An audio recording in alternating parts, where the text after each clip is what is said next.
Assalamualaikum guys, welcome back to Fikih Daily, the place where we learn Islam step by step, no judgment, just good vibes and real knowledge. Okay, let me start with something a bit awkward. Have you ever had your mood ruined by someone you don't even respect? Think about that. Not your mom, not your best friend, not your boss. Just some random person, one rude comment, one weird message, one guy online with a profile picture of a football club and zero hobbies, and suddenly you are angry.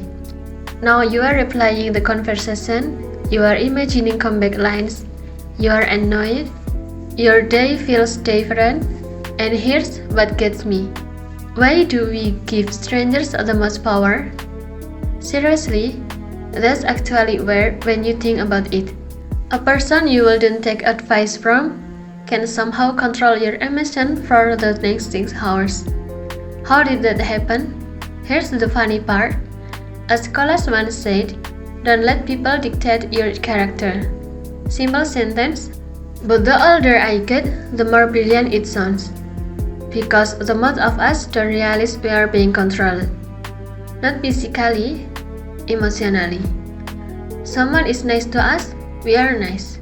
Someone is rude, we are rude. Someone shot, we shot. Someone rolls their eyes, now we are rolling ours. It's like we are photocopying other people's behavior and calling it personality. Wait, think about that. If your character changes every time someone else's character changes, is it even your character? Or are you just reacting? It's a bit like a TV remote. Somebody presses a button, you change channel. Somebody presses another button, you change again.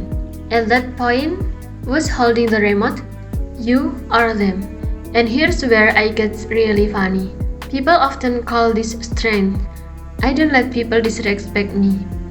Okay, but one of rude comment can completely change your behavior. Didn't they just control you? That's not strength. That's remote control. One of my favorite reflections goes something like this. If a fool can make you act like a fool, then who is the fool? Let that sink in. Imagine letting somebody with no control over their temper control yours. Imagine letting somebody who cannot manage their own tongue manage your tongue. That's like getting directions from someone who is lost. It makes no sense. And this is where Islam does something really beautiful. Islam doesn't just teach us how to react, it teaches us how to choose. The Quran says, repel evil with what is better, not equal, better. Which is honestly one of the hardest things in the world. Because our ego wants revenge. Our ego wants the last word. Our ego wants everybody to know we are right. But Islam keeps pulling us higher. Not for them, for us, for Allah. Look at the Prophet Muhammad ﷺ. People insulted him, mocked him, lied about him, rejected him, and somehow he stayed himself. That's incredible. Their behavior never got permission to rewrite his character. Because his character came from Allah, not from the crowd. And maybe that's what freedom actually is. Not doing whatever you want. Everybody talks about freedom like that. But Islam offers something deeper. Freedom is when nobody can drag you away from your principles. Not your enemies, not your critics, not random people online, not even people you love. Because your values are anchored somewhere higher.